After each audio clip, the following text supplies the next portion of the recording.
The morning was like any other in the city. The streets outside the bank were noisy with cars, voices, and footsteps, but inside the bank there was an unusual stillness. People stood in line with their slips and cards, waiting for their turn. The air smelled faintly of paper and ink. The sound of clicking pens and shuffling feet filled the hall. Among the ordinary people, one man stood out. He was not doing anything wrong, yet everyone noticed him. He was the quiet stranger. He looked older, though not too old, maybe in his late 50s. His clothes were simple, a little worn. His shoes looked dusty, and in his hand he held a small leather wallet that had seen better days. He did not speak, not even a small greeting to the teller or to the person standing next to him. His eyes were lowered, staring at the floor as if the marble tiles had secrets only he could read. While others checked their phones or chatted, he remained still, breathing slowly. At first no one cared. The bank had its usual crowd. Mothers with children, office workers in neat suits, a guard leaning against the wall pretending not to be bored, but after a while, whispers began. One woman tugged at her husband's sleeve and nodded toward the stranger. "Why is he just standing there like that?" she whispered. The husband frowned and shrugged, but his eyes did not leave the man. People noticed silence more than noise, and this silence was growing heavy. The teller at the counter kept glancing nervously. She smiled at customers, counted bills, stamped papers, but every now and then her eyes darted toward the quiet man. He was not moving in line like the others. He stayed in his place, patient but almost too patient. His stillness began to feel unnatural, as if he were waiting for something more than just a turn. The guard by the door adjusted his belt, his hand brushing against his radio. A child pointed at the man and asked his mother why he looked so sad. The mother quickly hushed the child, but she too felt uneasy. Something about the man's silence seemed heavy. Maybe it was the way he clutched his wallet with both hands, fingers tight around it as if it was the last thing he owned. Or maybe it was the way he avoided all eyes, not once glancing up to meet another face. Minutes passed, but the weight of his quietness grew. People in line started shifting uncomfortably. One man in a business suit checked his watch again and again, not because he was in a hurry, but because he wanted a reason to look away from the stranger. Another woman whispered to the person beside her, "Why doesn't he say anything?" Her voice trembled slightly. The person only shrugged, but both kept watching him carefully. The quiet stranger finally moved forward. Slowly, step by step, not rushing, not dragging, just calm. His movements were too controlled, too careful, and that only made the uneasiness stronger. A mother pulled her child closer, holding her little hand tightly. The guard straightened, his eyes sharp now. The teller's hand shook slightly as she reached for the next form. She forced a smile, but her lips were trembling. The man stopped at the counter. He opened his wallet with a slow, deliberate motion, his hand steady, not shaking at all. Inside was a folded piece of paper and an old card. He took a long breath. His lips moved as if he wanted to speak, but no sound came. The teller leaned forward. "Sir?" she asked softly, her voice almost breaking under the weight of the silence. The man looked up for the first time. His eyes were dark and deep, tired but calm. For a moment the bank seemed frozen. Nobody breathed, nobody coughed. Every ear strained to hear what he would say. Finally, the man whispered something, his voice so soft that most people couldn't catch the words. It was not threatening, but it was too quiet, too different. The teller blinked, unable to understand him. The people in line exchanged nervous glances, their imaginations racing to some. The quiet man's silence was scarier than anger. Silence leaves space for fear to grow. Fear of the unknown. What was in his wallet? What was he planning? Was he just lost, or was he hiding something darker? The whispers grew louder, but still no one dared to step closer to him. He stood there, waiting patiently while the atmosphere around him grew tighter, like a string pulled to its breaking point. Outside, life in the city carried on. Cars honked, children laughed, shopkeepers shouted.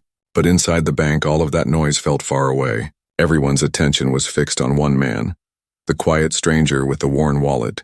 They didn't know his story. They didn't know his name, but already fear had taken root in their minds. And though he had done nothing wrong, suspicion was spreading faster than truth.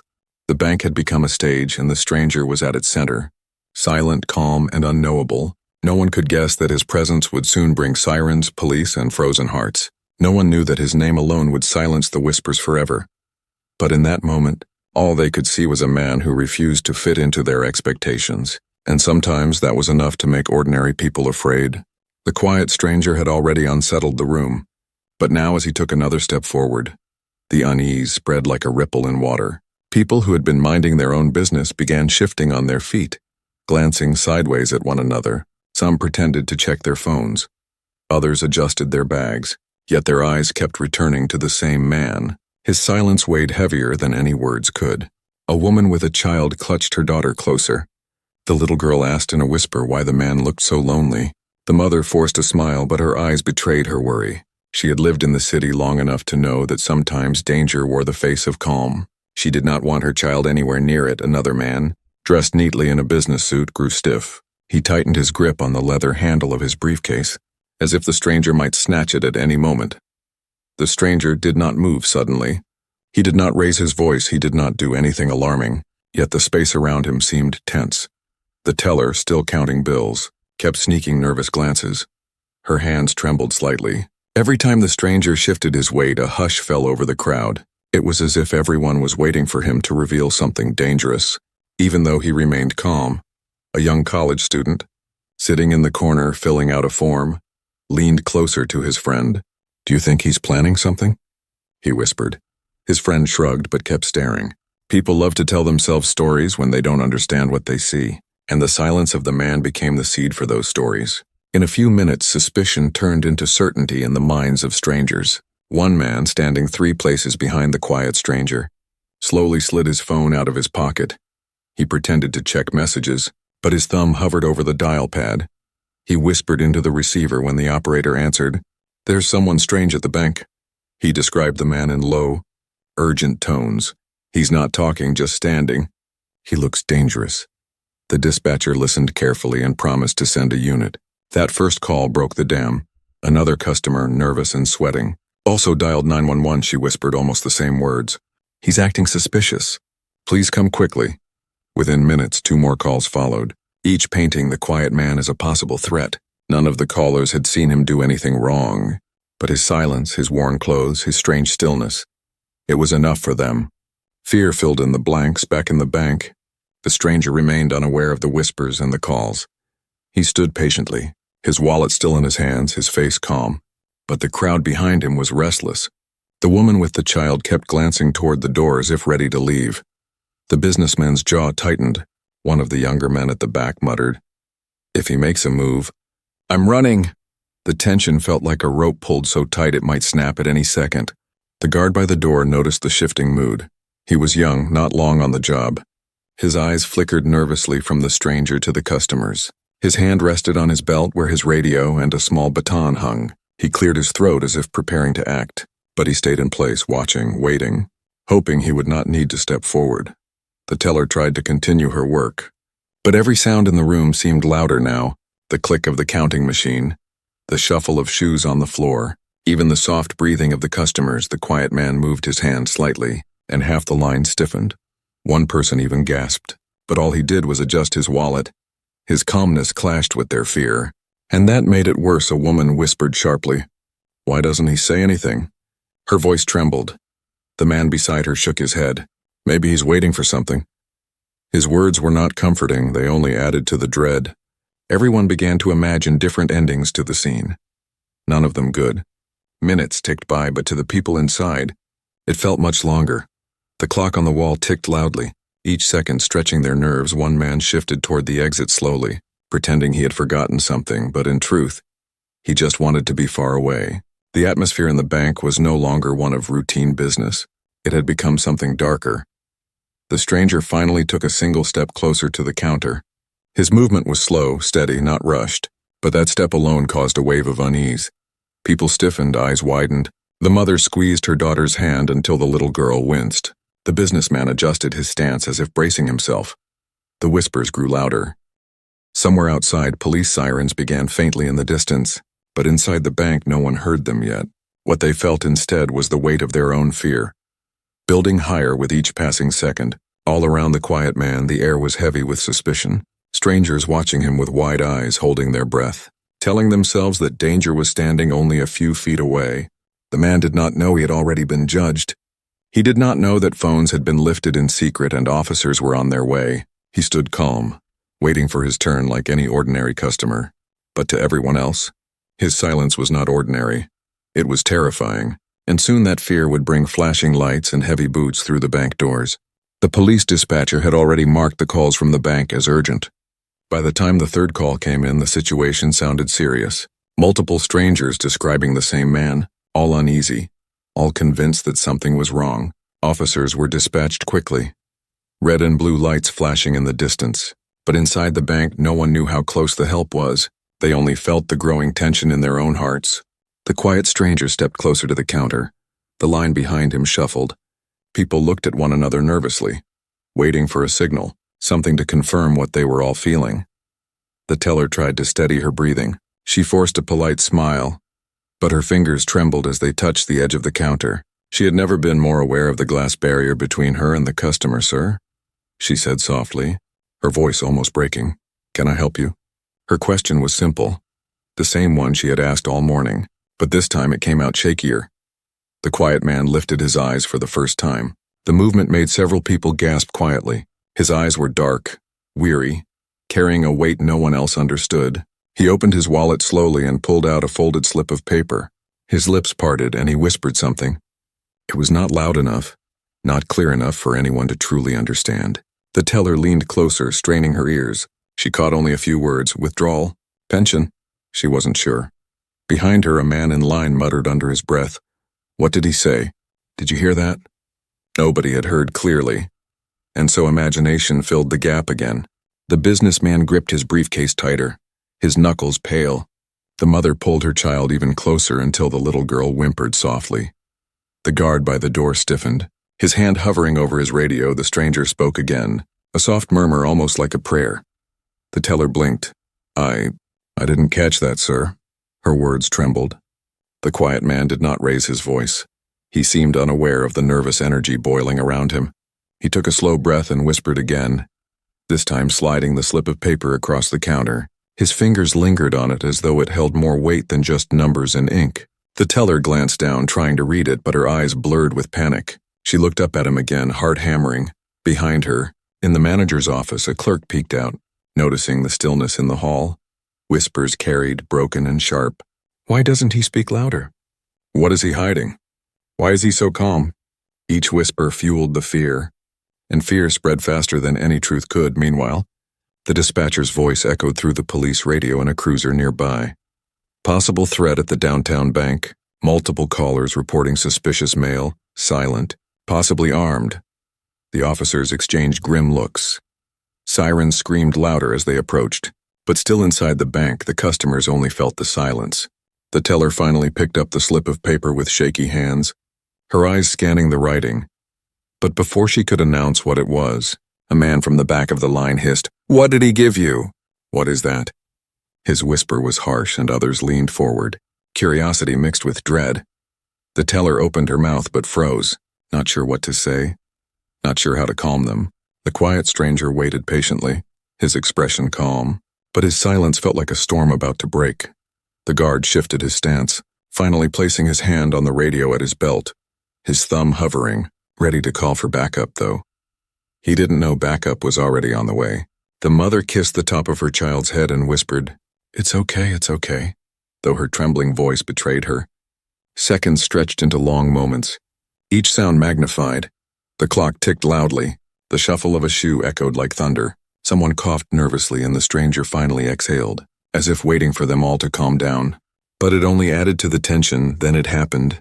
The faint but unmistakable wail of sirens reached the ears of the people inside. Heads turned toward the glass doors. Hearts raced faster. Whispers rose to panic. They called the police, someone muttered. It's because of him, another said. The eyes of every customer locked on the quiet man, though he remained unmoving. The teller's hands shook as she tried to hand back the slip of paper. Sir, please, could you speak up? Her voice cracked, her fear plain now. The stranger leaned slightly forward, his lips moving again, this time a little clearer. Pension, withdrawal, he whispered. The words were simple, harmless, but in the air heavy with fear they sounded strange, confusing. The guard finally lifted his radio, pressing the button. We might have a situation here, he muttered, his eyes never leaving the man outside. The flashing lights grew brighter, the wail of sirens now unmistakable, and inside people began to pull back, their fear now certainty. They were convinced something terrible was about to happen. The quiet man, still unaware of the storm around him, closed his wallet gently and waited. His patience mistaken for menace. His silence turned into a weapon in the minds of strangers, and with every second, the tension thickened. Soon the doors would burst open and the truth would clash with the fear that had already taken root in everyone's hearts. The bank had turned into a place where every breath felt heavy. Time slowed down, and people were trapped in their own fear. The stranger stood near the counter, still calm, still silent, holding onto his wallet as if it carried his whole life inside. He waited patiently, but the crowd did not see patience, they saw danger. They saw something hidden in his quietness. The teller could hear her own heartbeat in her ears. Her hands rested on the counter but trembled with every small movement. She kept her eyes on the slip of paper the man had given her, yet her mind could not focus. All she could think was, why doesn't he just speak clearly? The words he had whispered earlier, soft and unclear, had only made her more anxious. Behind her, the manager peered out through the glass office door, his face pale. The customers in line were restless. One man shifted from foot to foot, ready to run at the first sign of trouble. A woman whispered to her friend, "He hasn't done anything, but something is wrong. I can feel it." Her friend nodded quickly. The mother with her child bent low, whispering into the little girl's ear, "Stay close to me. Don't let go of my hand." The little girl nodded, confused but obedient. Every sound in the room seemed sharper. The creak of the ceiling fan, the scratch of a pen on paper, the shuffle of shoes, and then there was the faint hum outside. A sound most of them recognized, police sirens. They were still faint but getting closer. The businessman clenched his briefcase tighter, his jaw stiff. "They're coming," he muttered under his breath. Another person whispered back, "For him. It's because of him." The guard near the entrance had his hand firmly on his radio now, his young face tight with tension. He glanced at the doors, then at the stranger, then at the nervous crowd. He was not sure if he should speak, not sure if he should act. He only knew that something was about to happen. His throat was dry, his chest heavy. The stranger shifted his weight, taking a slow step closer to the counter. That single step was enough to make the entire line stiffen. The whispers grew sharper, faster. Why is he moving? What's he going to do? The teller almost pulled back from the counter. Her breath caught in her throat, but all the man did was place his wallet gently on the surface, as if he was trying to show he had nothing to hide. Still, the silence felt like a storm about to break. No one trusted it. People's imaginations twisted his every movement into something threatening. The little girl tugged on her mother's sleeve and whispered, "Why is everyone scared of him?" The mother did not answer. She only held her tighter, her eyes wide and fixed on the stranger. Outside, the sirens were growing louder, echoing down the street. The flashing lights began to reflect faintly off the glass doors of the bank. Inside, people were frozen in their places, torn between staying still and running for safety. One man near the back muttered, "I should leave," but he didn't move. Fear kept him stuck. The stranger finally looked up, his eyes scanning the room, calm but tired. His gaze moved across the faces staring back at him, and the room seemed to hold its breath. His lips moved again, whispering something too soft to hear. The teller leaned forward, desperate to catch his words. "Sir, please speak up," she begged softly, her voice trembling. But again his voice came out like a soft wind, carrying words too fragile for them to grasp. Then came the sound that broke the last bit of patience. Loud tires screeching outside, the slam of car doors, the heavy footsteps of officers approaching. Several customers gasped, others exchanged panicked looks. "The police are here," someone whispered loudly. They wouldn't come unless it was serious. Fear boiled over. The guard raised his radio and spoke quickly. "Officers are here, we've got him inside," his voice cracked. His words made the tension in the room unbearable. Everyone's eyes snapped back to the stranger, still standing silently, still waiting. He looked confused at the rising panic, but he said nothing. Through the glass doors, dark shapes appeared. Officers moving quickly toward the entrance, their figures sharp against the flashing red and blue lights. Inside, the crowd pressed closer together. Some stepped back, others clutched their belongings tightly. The mother held her daughter so close the child whimpered. The businessman muttered, "It's happening," though even he didn't know what it was. The teller's hands shook so badly she nearly dropped the paper in front of her. She whispered, "Please don't do anything," though the man in front of her had done nothing yet. Her fear had grown bigger than the truth. The stranger tilted his head slightly, as if trying to understand why everyone looked so frightened. His calmness only made them more nervous. The footsteps outside grew louder, closer. The door handle shook, and the bank's silence grew so deep it felt suffocating. All eyes were locked on the quiet stranger, waiting to see his reaction, waiting to see if their fears were about to be proven right. The quiet man stood there with his wallet on the counter, his hands resting calmly at his sides, and his eyes lowered again. The door burst open, and the room filled with the sound of heavy boots, the sharp voices of officers calling commands, and the flash of light from the street outside. The tension that had built for so long snapped in an instant. The customers gasped, some backed away quickly. The guard stiffened, and the teller nearly dropped to her knees. The quiet stranger did not move. He only turned his head slowly to face the men in uniform. In that moment, the air in the bank was electric. Every heart beating too fast, every mind caught between fear and relief. The stranger's stillness had brought them to this point, and now the truth, whatever it was, would finally collide with the storm of fear they had created in their own heads. The bank doors burst open with a loud bang. The sound of heavy boots echoed against the marble floor. Officers rushed in with sharp voices, their eyes scanning the room quickly. The flashing red and blue lights outside spilled through the glass, painting the walls and faces with nervous colors. Customers gasped. Some stepped back. Others clutched their bags tighter. The guard by the door froze, his hand still holding his radio. One officer shouted, "Sir, step aside." His voice was firm, commanding, practiced for moments like this. The quiet stranger turned his head slowly, his eyes calm but tired. He did not resist. He did not argue. He only nodded once as if he understood. The officers advanced carefully, their hands hovering near their weapons, prepared for anything. The tension in the bank was so thick that even the sound of breathing seemed too loud. The teller almost collapsed from relief when the police entered. But her fear only grew when she saw their cautious movements. She whispered, "Please, please, don't let anything happen." Her hands shook as she pressed them against the counter. The mother held her child tightly, whispering in her ear to keep her eyes closed.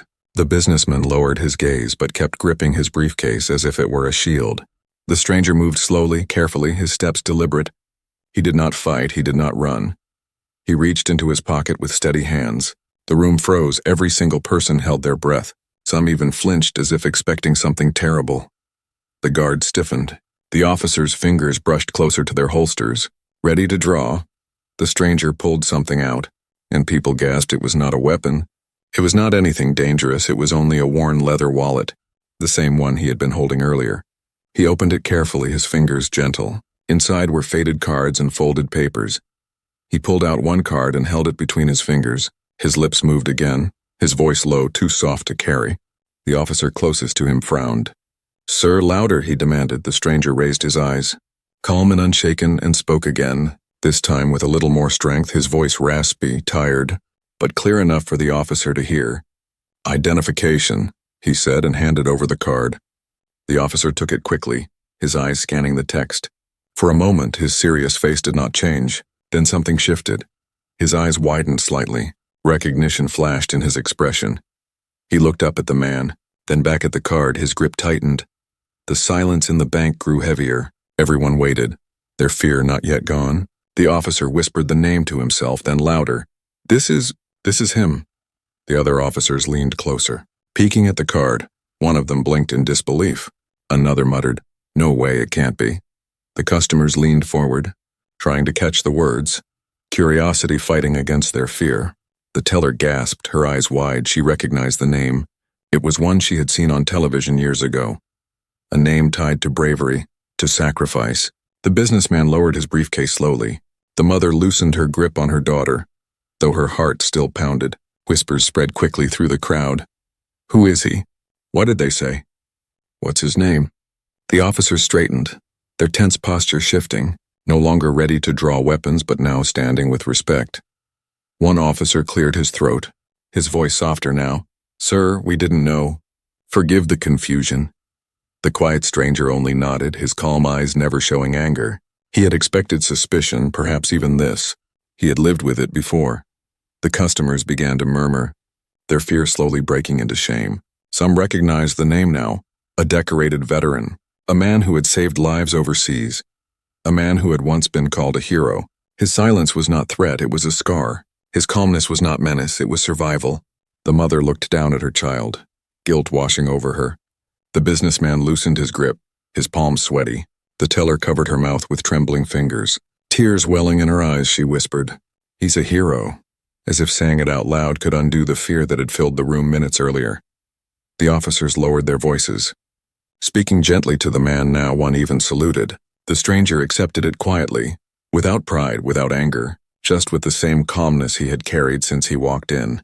The fear that had brought sirens and flashing lights now melted away, replaced by heavy silence. But this time it was not dangerous. It was shameful. The crowd watched him, realizing how wrong they had been, how their whispers had turned patience into menace, how their fear had painted an innocent man as a threat.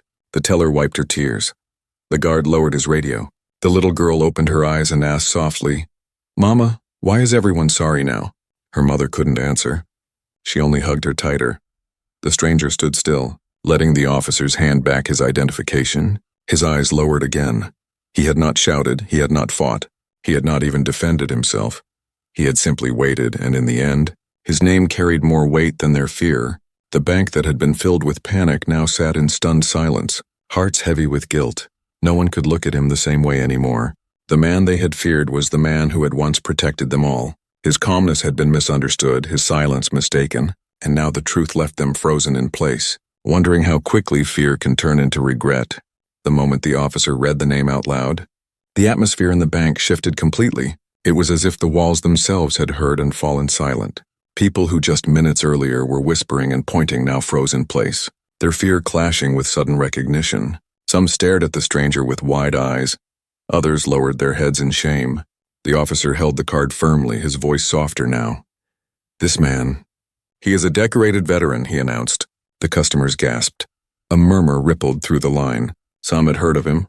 Some remembered reading about him years ago in newspapers or seeing his face on TV. He was the man who had gone overseas and saved lives when everyone else thought it was impossible. His name had once been spoken with pride. But here, no one had recognized him at first. The teller's lips trembled. Tears filled her eyes, she whispered, "Oh my God." Her hands clutched the counter as she realized how wrong she had been.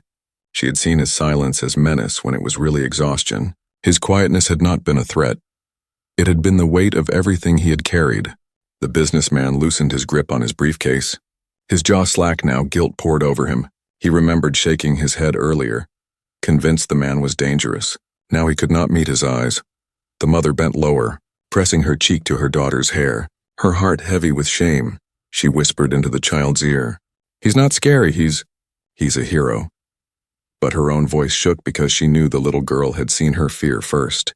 The officers who had entered so tense and ready for danger now lowered their stance. One of them gave a small respectful nod. Another stepped back slightly, realizing their mistake. The first officer, the one who had read the name, cleared his throat. "Sir, forgive the misunderstanding. People were concerned. We came quickly." The quiet stranger nodded once, not angry, not defensive, just calm as if he had expected it. Whispers turned into small gasps of recognition. One old man at the back of the line said softly, "I know that name. I remember when he was honored. He saved an entire unit." Another customer muttered, "And we thought he was a threat." The shame was heavy. It pressed down harder than the fear ever had.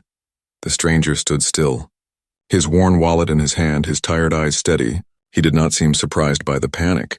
Perhaps he had seen it before. Perhaps he had grown used to being misunderstood. Years of service had left marks that were not on his skin, but in his silence. He had seen too much, endured too much, and now speaking came with difficulty. His voice thin, his words few. But that did not make him dangerous, it made him human. The teller finally pushed the slip of paper back toward him with shaking hands.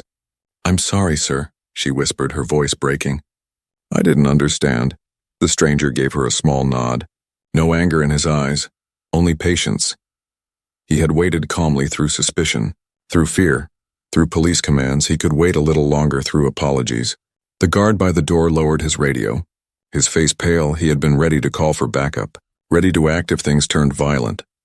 Now he stared at the man in front of him with shame burning in his chest. He had judged him like everyone else, not by his actions but by their own fears.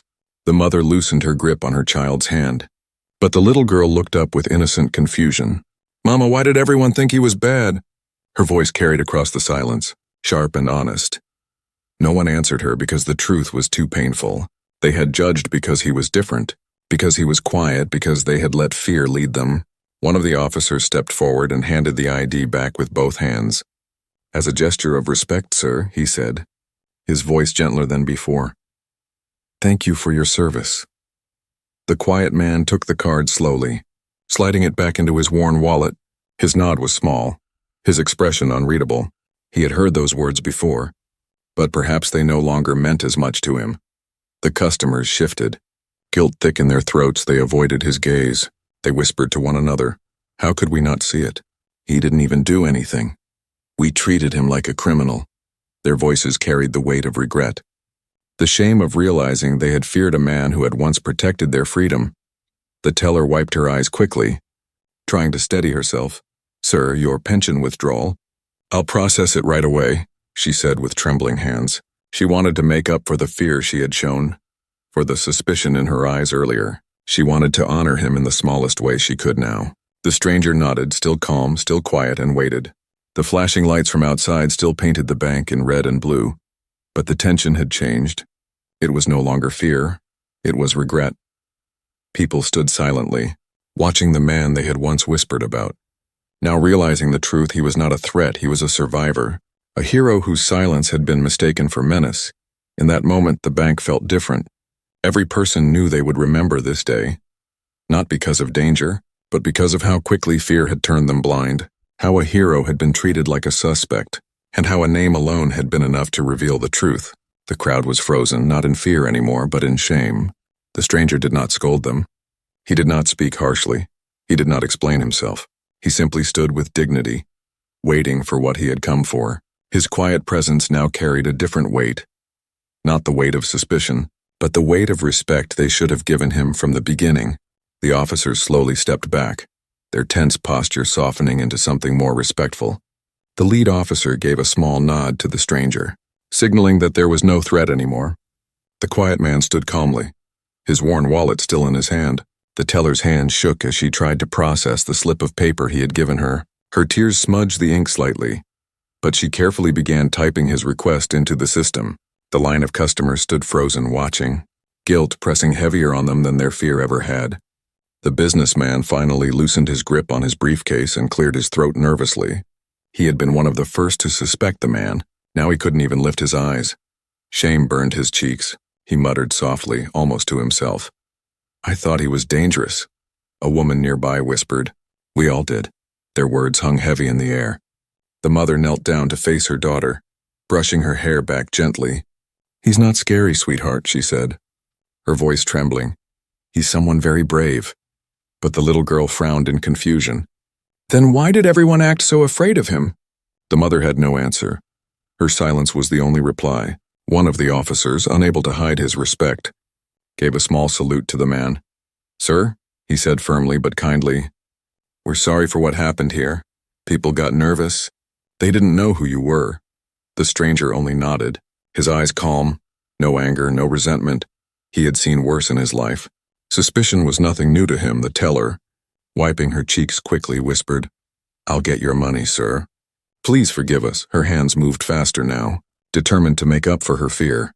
The machine whirred and clicked, counting the bills that represented his pension, his years of service, his sacrifice. She slid the envelope across the counter with trembling fingers, bowing her head slightly as she handed it to him.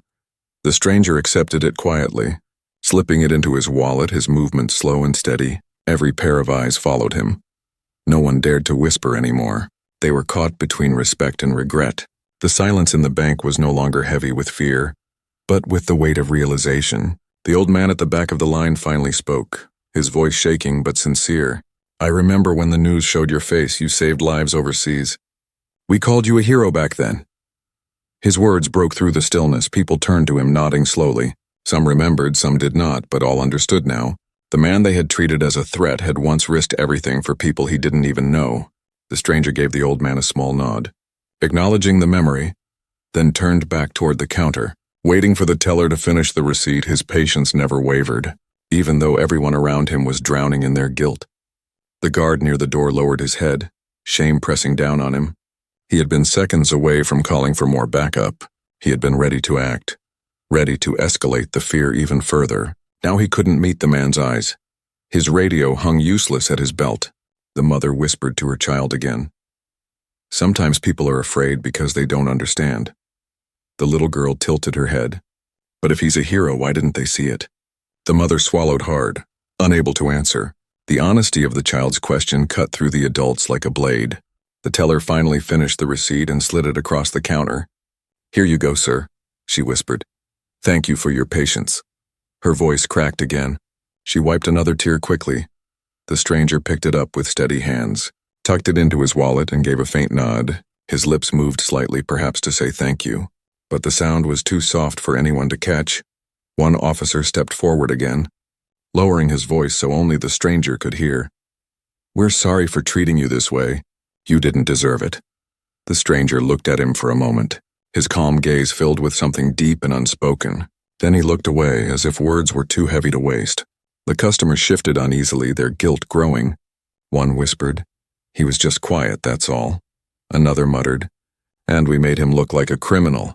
Their shame was now complete. They had judged without reason. They had turned silence into suspicion. The stranger picked up his wallet, tucked it under his arm and turned toward the doors, his steps slow but steady. The officers instinctively stepped aside to let him pass, their heads slightly bowed. The customers parted too, creating a path for him. Their eyes followed his every move, no longer fearful, but filled with regret.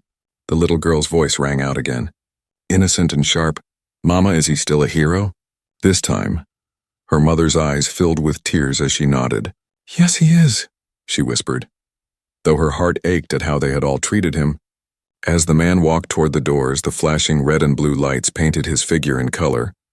But he did not look back. He did not speak. He did not demand apologies.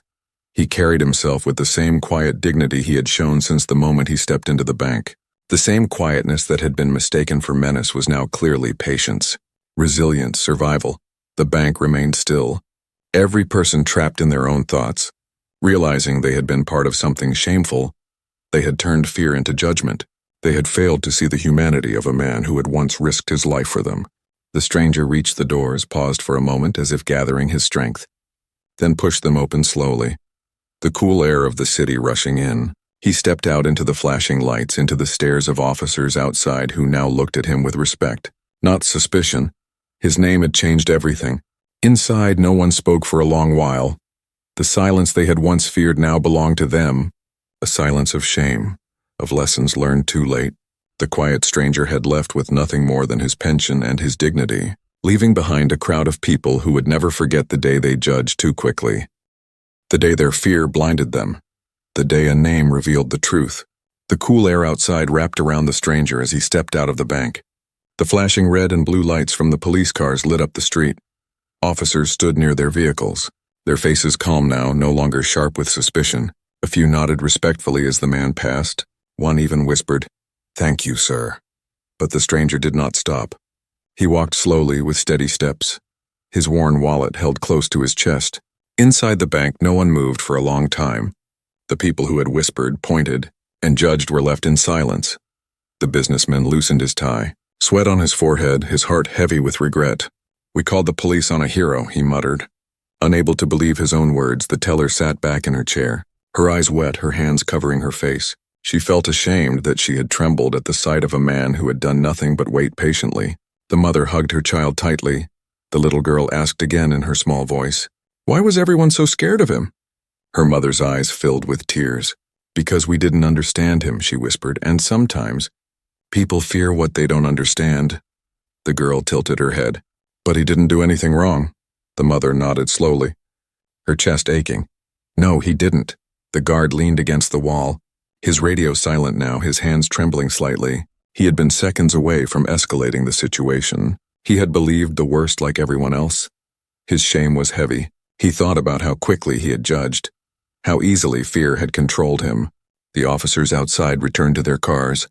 Lowering their radios, the sirens turned off. The flashing lights dimmed. The street grew quieter. The stranger continued walking down the sidewalk, each step steady, though his shoulders sagged with invisible weight. People on the street glanced at him, not knowing what had just happened inside the bank.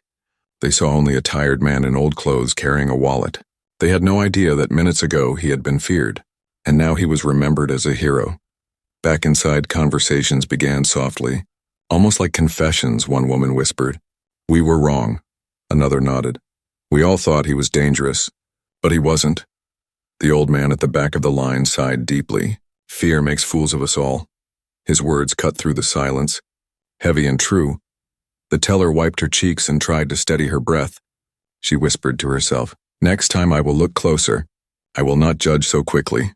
The businessman sat down in one of the waiting chairs, his face pale. He remembered the way he had clutched his briefcase, as if the stranger wanted to steal it. Now he realized how foolish it was. The little girl tugged on her mother's sleeve again. Mama, will we see him again? The mother shook her head softly. Maybe not, she said. But we will remember him. Her voice cracked. And we will remember how wrong we were. The girl nodded, though she didn't fully understand. But she would carry the memory too outside. The stranger walked past the police cars, the officers no longer treating him like a threat. Some of them bowed their heads slightly as he passed. The lead officer, who had read his name earlier, watched him go with a heavy heart. He whispered under his breath, Forgive us, though the stranger did not turn back. The city moved on, cars honked, people hurried down the sidewalk. Life did not stop, but for those inside the bank, the day had changed something inside them. They had seen how quickly suspicion could grow, how easily silence could be twisted into menace, and how deeply shame could cut once the truth was revealed. The stranger disappeared into the crowd, blending into the ordinary world. He did not need thanks, he did not seek attention. He wanted only to collect what was his pension, his small piece of dignity, his life after service, but unknowingly he had left behind a lesson, a reminder that people would carry with them for years. In the bank, the old man leaned on his cane and said softly, We judged a book by its cover, and it nearly ruined us. The teller nodded, wiping the last of her tears. He deserved better from us, her voice cracked. Much better. The guard lowered his eyes, knowing he would replay his own fear in his mind again and again. The mother kissed her daughter's forehead, whispering, Remember this, little one, always see a person for who they are, not for what your fear tells you they might be. The little girl nodded, her innocent eyes wide. She would carry that lesson long after the others forgot. The stranger, somewhere down the street, paused for a moment, the evening sun catching the edges of his face. He looked up at the sky as if remembering something far away, then lowered his head and kept walking, his steps slow but steady. He carried no anger, only a quiet dignity that no suspicion could ever take from him. The bank slowly returned to its ordinary rhythm, customers finishing their business, papers being stamped, numbers being called, but everyone who had been there that day knew the memory would stay. The silence of the quiet man, the flashing lights, the shock of hearing his name, and the shame that followed.